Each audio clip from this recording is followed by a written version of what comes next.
Bueno, Ajvdop. I'd like to start, and what I just said was, hello, my friends, good evening. I would like to start today by talking about, by saying thank you for all the wonderfully supportive comments that I've been getting, both from people that I see around in class and from even people I've never met before on my YouTube channel. So I'd like to say thank you very much for your support, and I'll do my best to keep this up. Today we're going to talk about maybe the hardest thing we've done so far in our study of Ket, and that is the verbs. Ket is a pretty different system of verbs from maybe any other language in Eurasia.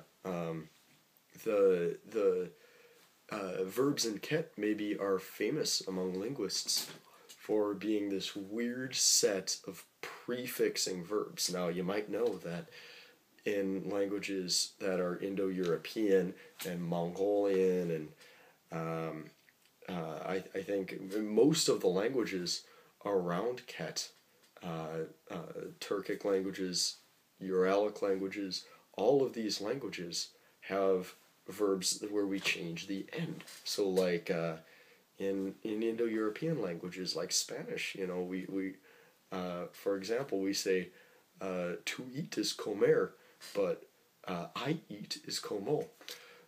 Ket is, on the other hand, changing the beginning part of the verb instead of the end. And there are a lot of slots that you need to put the right thing into when you're conjugating a Ket verb. So in that regard, for speakers of English like myself, speakers of Indo-European language, maybe it's Ket's going to be pretty hard to get used to the verbs. But that just gives us a challenge to work with, and I think that we can overcome it. So let's get started by talking about some of the really basic properties of Ket verbs. Now, there are the stem itself of the verb is going to be at the very end, and we're going to have conjugation in the middle of the verb, and things like the subject and object placed throughout the verb into one of 8 slots. This sounds really complicated, and it was for me too. And then I finally sat down and I said to myself, I am going to learn Ket verbs if they kill me. And now slowly they're beginning to make a little bit of sense. So I think that if you practice, you too can start to learn Ket verbs. So some of the basic verbs that we want to know, I think, in any language are things like eat, drink, do, make, have, right? So let's go over some of those today.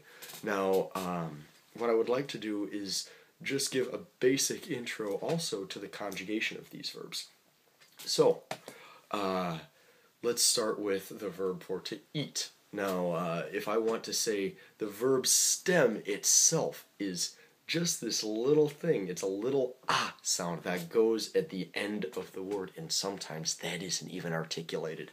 So it's a really kind of subtle thing that you have to keep an eye out for. That's a really maybe not the easiest thing that I've ever done, certainly, but I think that, but slowly but surely I'm beginning to understand it. So let's talk about the conjugation for I eat. So we have at is I, right?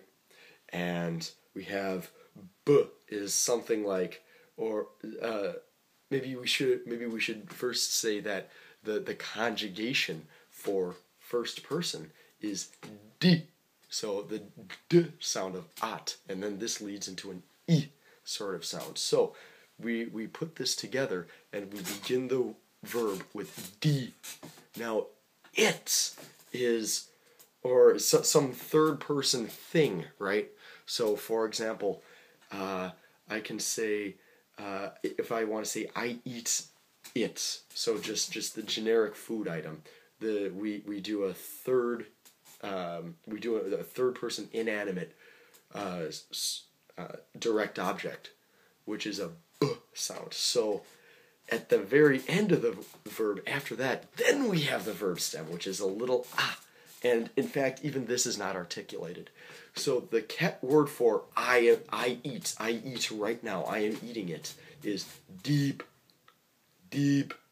And if maybe we really say I am eating, we can say deepa, deepa. Now, we change the conjugation, remember, like in Spanish, we change como, comes, come, right? We do the same thing in Ket, but it's in another place in the word.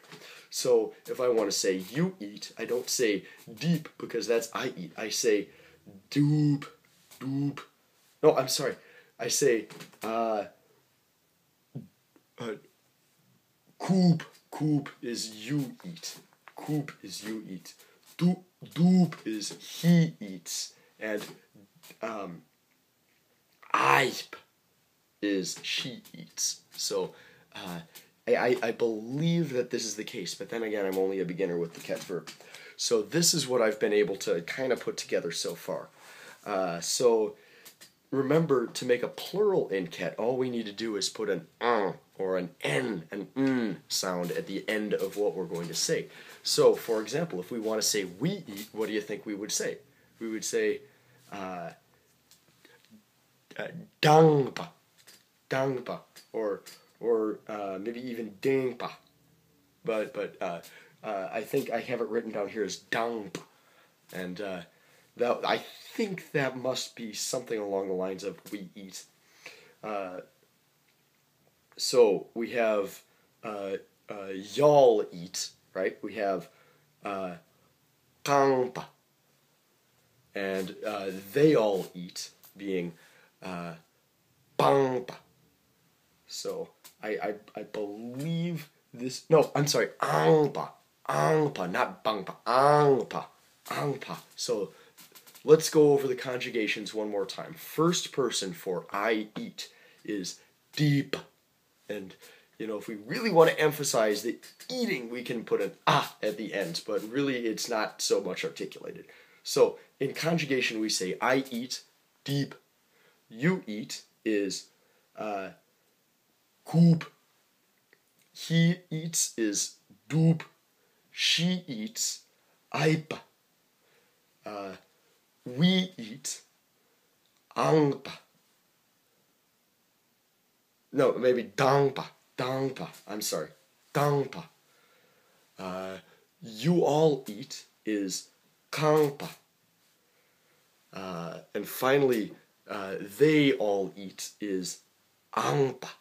So this is maybe first conjugation, my first ever attempt at conjugating a Ket verb. That's maybe not written in the paper. So this is the first time I've ever said this out loud. So I hope that it's at least semi-right. Let's move on to another verb. Let's move on to drinking. So so let's move on to remember we have a D, right?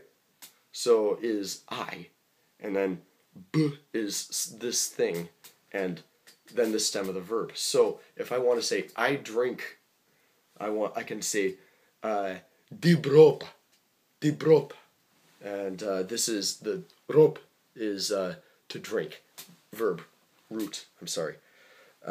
So if I want to say he drinks, what do you think we would say? We would say tuvrop, and she drinks ajvdop, something along these lines.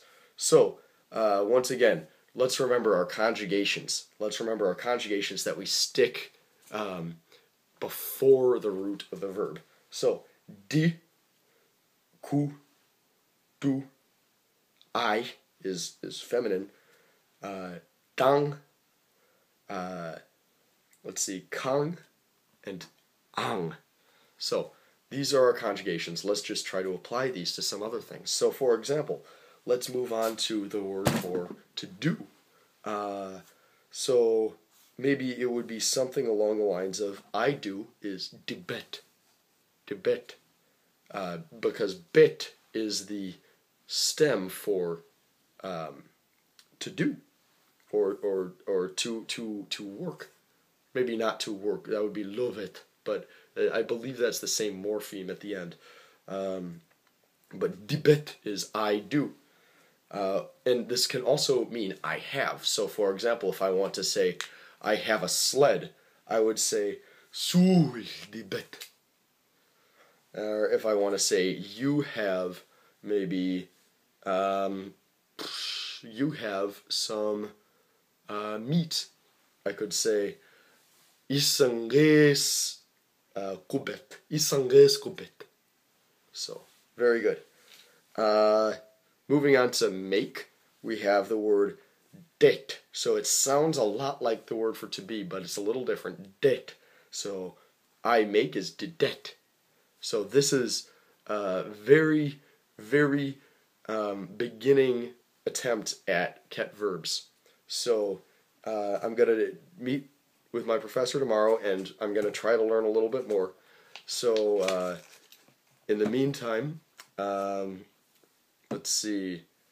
Let's try to remember our word for see you tomorrow, right? I can never remember that.